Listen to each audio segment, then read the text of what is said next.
Di sini saya akan menjelaskan tentang bab 9, yaitu pernikahan dan harta peninggalan. Yang pertama itu adalah membangun keluarga Islami. Pengertian dari nikah. Nikah menurut agama Islam artinya akad dan mengumpulkan. Menurut istilah, nikah berarti akad yang memunculkan kebolehan khusus antara laki-laki dan perempuan. Yang selanjutnya adalah hikmah menikah menurut Al-Quran. Yang pertama itu menguatkan ibadah, yang kedua itu menjaga kehormatan diri, yang ketiga itu mendapat keturunan, yang keempat itu menyalurkan fitrah, yang kelima itu membentuk peradaban. Tujuannya adalah Islam mengajarkan tujuan nikah adalah membentuk keluarga yang sakinah sebagaimana diungkapkan Al-Quran. Lalu adapun langkah-langkah menuju pernikahan. Yang pertama itu persiapan menuju pernikahan, yaitu kesiapan fisik, kesiapan mental, kesiapan ekonomi, kesiapan sosial, dan kesiapan agama. Yang selanjutnya itu adalah menentukan pilihan pendamping hidup. Tuntunan Nabi Shallallahu Alaihi Wasallam dalam memilih pasangan diungkapkan dalam hadis. Dalam hadis tersebut menunjukkan bahwa memilih calon pasangan harus mempertimbangkan 4 hal, yaitu harta, keturunan, kecantikan, dan agama. Dan agama adalah yang paling penting. Yang selanjutnya adalah akad dan walimatul ursyi, syarat dan rukun nikah. Setelah ditetapkan calon pasangan, kemudian dilanjutkan dengan proses pernikahan dengan memenuhi rukun nikah sebagai berikut. Yang pertama itu adalah adanya calon suami dan istri. Yang kedua adalah adanya wali pihak perempuan. Yang ketiga adanya 2 orang saksi, yaitu 2 orang laki-laki dewasa muslim yang memberikan kesaksian akan terjadinya pernikahan. Yang selanjutnya adalah terjadinya ijab qabul. Prinsip dan adab walimatul ursyi. Bagi orang yang melaksanakan pernikahan disunatkan untuk mengumumkan kepada khalayak dengan mengadakan perhelatan atau walimatul ursyi. Nabi Shallallahu Alaihi Wasallam menganjurkan agar mengadakan walimah pernikahan. Yang selanjutnya adalah hak dan tanggung jawab suami istri. Suami wajib memberikan nafkah, baik nafkah lahir maupun nafkah batin untuk istrinya. Lalu istri wajib untuk menaati, memberikan pelayanan, dan menjaga harta yang dihasilkan suaminya. Manajemen konflik keluarga. Konflik antara suami istri sangat mungkin terjadi.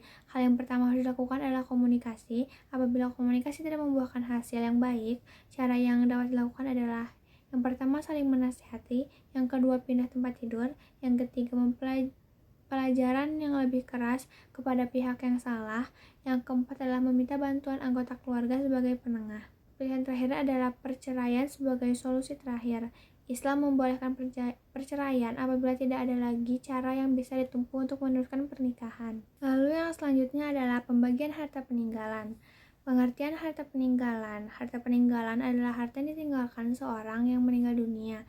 Apabila seorang meninggal dunia, tetapkan dulu harta peninggalannya, yaitu harta milik mutlak si mayat dari hasil usahanya setelah dibagi dengan pasangannya, istri atau suami yang masih hidup, atau harta dari warisan leluhurnya. Pembagian harta adalah hak Allah. Prinsip kewarisan dalam Islam ada prinsip ijbari, prinsip individual, prinsip bilateral, prinsip kewarisan hanya karena kematian. Lalu yang selanjutnya adalah ketetapan Allah dalam pembagian warisan. Yang pertama itu bagian suami mendapatkan setengah jika istri tidak meninggalkan anak. Yang selanjutnya adalah 1/4 jika istri meninggalkan anak. Lalu bagian istri 1/4 jika suami tidak meninggalkan anak, dan 1/8 jika suami meninggalkan anak. Yang selanjutnya adalah waris mewarisi karena kerabatan antara lain. Yang pertama itu adalah anak perempuan mendapatkan setengah jika seorang diri, dan mendapatkan 2/3 jika anak tersebut terdiri dari 2 atau lebih dan tidak bersama anak laki-laki. Lalu yang selanjutnya adalah bagian anak laki-laki. Jika si mati hanya meninggalkan seseorang atau beberapa orang anak laki-laki, maka anak laki-laki mewarisi seluruh warisan, seluruh harta. Lalu, jika si mati meninggalkan seorang atau beberapa anak laki-laki dan meninggalkan ahli waris dalam ashabul farud, anak laki-laki mendapatkan sisa ashabah setelah diambil oleh ashabul farudnya. Lalu yang selanjutnya adalah jika si mati meninggalkan anak laki-laki, anak perempuan, dan ashabul furud, maka seluruh harta setelah diambil oleh ashabul furud dibagi 2 dengan ketentuan anak laki-laki 2 kali bagian dari perempuan. Lalu yang selanjutnya adalah ibu Bagian ibu ada 3 macam, yaitu yang pertama 1/6 dengan ketentuan bila ia mewarisi bersama-sama dengan farul waris bagi si mati. Lalu yang kedua itu 1/3 dengan ketentuan tidak bersama-sama dengan farul waris. Lalu apabila ia bersama dengan far'u ghairu waris bagi si mati atau bersama dengan seorang saudari-saudari bagi si mati, ia tidak terhijab dari 1/3 menjadi 1/6 fardl. Lalu yang selanjutnya adalah ayah. Yang pertama itu mendapatkan 1/6 dengan ketentuan bila anak yang diwarisi mempunyai farul waris muzakkar. Lalu yang kedua itu 1/6 dan usubah dengan ketentuan bila anak yang diwarisi mempunyai far'u waris muannats. Lalu yang terakhir itu kakek. Yang pertama itu 1/6 jika si mati mempunyai anak turun yang berhak waris yang laki-laki. Yang kedua itu 1/6 dan sisa dengan jalan usubah bila si mati mempunyai anak turun perempuan yang berhak waris. Lalu yang selanjutnya adalah usubah jika si mati tidak mempunyai far'u waris secara mutlak, baik laki-laki maupun perempuan. Soal nomor pertama, jelaskan kaitan antara menikah sebagai ibadah dan perwujudan masyarakat yang beradab. Menikah sebagai ibadah mengacu pada pandangan bahwa pernikahan adalah suatu bentuk ibadah kepada Tuhan, di mana pasangan saling mendukung dan membimbing satu sama lain dalam mencapai kebaikan dan ketakwaan. Dalam masyarakat yang beradab, pernikahan tidak hanya dipandang sebagai ikatan sosial antara dua individu, tetapi juga sebagai kontribusi yang penting dalam membangun hubungan yang sehat dan harmonis di antara anggotanya.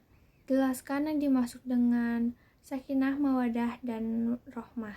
Sakinah adalah kedamaian dan ketenangan, mawadah adalah kasih sayang dan cinta, rohmah adalah kasih sayang dan belas kasih. Ketiga konsep ini menciptakan landasan yang kokoh untuk hubungan pernikahan yang harmonis dan penuh berkat dalam ajaran Islam. Nomor 3. Jelaskan arti dan manfaat khitbah dalam mencapai tujuan pernikahan. Khitbah adalah proses lamaran atau permintaan secara resmi untuk menikahi seseorang dalam Islam. Manfaat mencapai tujuannya untuk memastikan keseriusan, pelestarian kehormatan, persiapan mental, emosional, dan lain-lain. Nomor 4. Sebutkan dan jelaskan masing-masing rukun pernikahan. Yang pertama itu ada ijab qabul, adalah tawaran dari pihak pengantin laki-laki untuk menikahi calon pengantin perempuannya dengan ungkapan yang jelas dan sesuai dengan syariat Islam. Yang kedua itu ada wali, adalah walinya calon pengantin perempuan yang memiliki wewenang untuk memberikan izin pernikahan. Lalu saksi, pernikahan harus disaksikan oleh minimal 2 orang saksi yang adil dan beragama Islam. Yang selanjutnya adalah mahar, adalah pemberian yang diberikan oleh pengantin laki-laki kepada pengantin perempuan sebagai bagian dari perjanjian pernikahan. Yang selanjutnya adalah kesesuaian.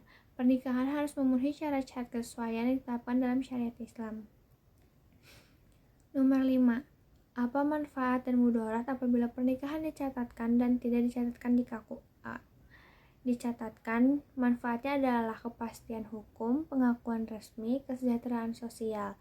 Mudaratnya adalah biaya dan proses administrasi, dan keterbatasan kebebasan. Yang selanjutnya adalah jika tidak dicatat di KUA. Manfaatnya sederhana dan murah.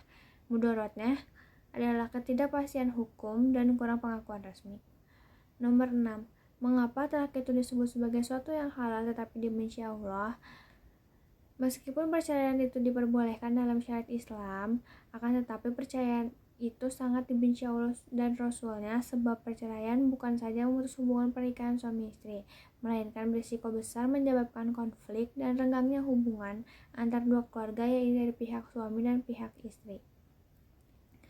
Nomor 7. Jelaskan yang dimaksud dengan harta peninggalan. Harta peninggalan adalah harta yang ditinggal seorang yang meninggal dunia. Apabila seseorang meninggal dunia, tetapkan dulu harta peninggalannya, yaitu harta milik mutlak si mayat dari hasil usahanya setelah dibagi dengan pasangannya, istri atau suami yang masih hidup, atau harta dan warisan leluhurnya. Nomor 8.